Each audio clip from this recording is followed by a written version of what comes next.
So Battlefield 2042 has got new changes revealed by DICE developers for the upcoming update, and we're also going to talk about the release timing for this next patch and so much more. Hey, what's up everyone? Wes here. Welcome back to the channel. And today we've got another Battlefield 2042 news video. And as you guys know, we should be expecting a new update for BF 2042 any day now. The current talk is the update will be releasing sometime this week. And with that, we do have some new changes revealed from DICE developers that we could potentially see in the next patch or at least sometime in the near future. Starting off, we have to talk about the breakthrough objectives on top of the building. This is a thread from Pro Westy. So for those of you that are not aware, one of the breakthrough objectives on both Kaleidoscope and Hourglass is on top of a huge building, which makes it nearly impossible for the attacking team to capture the objectives that are on top of the building, primarily because there are 64 players on top of those buildings with tanks as well as hovercrafts and all of the setups that you can have. And it's essentially made both of those maps an unbalanced mess whenever you're playing breakthrough. So in the thread, Westy basically said, DICE, please can we have breakthrough objectives off the top of buildings? To which one of the developers said, we are looking into this. To which the tactical Brit said, entire buildings would be best. It feels like we have 64 player capture zones for a 128 player game. All of the capture points could do with an upscaling in size. To which the developer responded, it's a balance. If it becomes too complex, you will lose some of the anticipation of where enemies are. But I agree that some flags might need some adjusting. But if it becomes too large, especially in more complex interiors, it can make the fighting lose a bit of direction. To which tactical Brit said, I think in some places it feels like too many people are fighting over a small space. And the developer responded, yes, for sure, we're looking into adjusting the worst offenders. For the next update, we have to talk about the proc sensor, and this is coming from Battlefield Bulletin. Notice EA DICE is looking into balancing the proc sensor,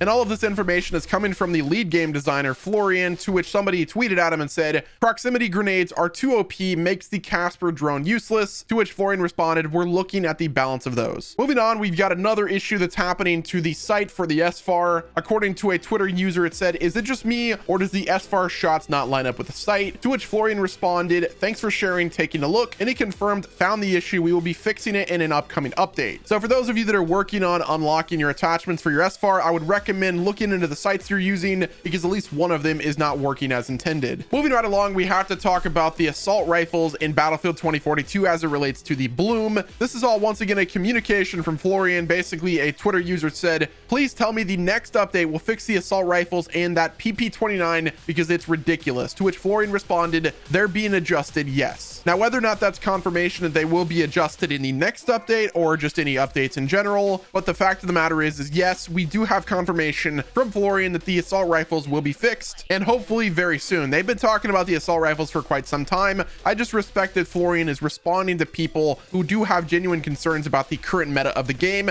and I gotta hand it to Florian for doing a stellar job with their communication. They are definitely giving all of us hope. On the same topic of assault rifles, Florian also responded to another Twitter user that said, if every weapon are recoilless, the rate of fire becomes king. Right now, anything that is not the PP29 or SVK doesn't register. That explains why people gravitate towards them. I think the hit reg is what makes people think the other weapons are not worthy. To which the lead game designer said, that's pretty correct. A lot of weapons underperform today. Throwing the NERF hammer before having a proper picture of the rest of the game is probably not the best idea. Next up, in another thread from a Twitter user said, hello Florian, is the team aware of this? In Bad Company 2, Portal firing after sprinting, even after a minimal sprint, and even stopping and standing still after the sprint makes your bullets literally fly all over the place. Is this going to be fixed? To which the lead game designer said, yes, we are looking at the issue. Moving right along, we have some unfortunate news regarding the scoreboard in Battlefield 2042 when a user posed the question, will a normal scoreboard ever return? To which Florian said, don't have much to say about a scoreboard at this point, but we've all seen the high amount of feedback about this. Next up, we do have some news regarding the fire mode for weapons in Battlefield 2042.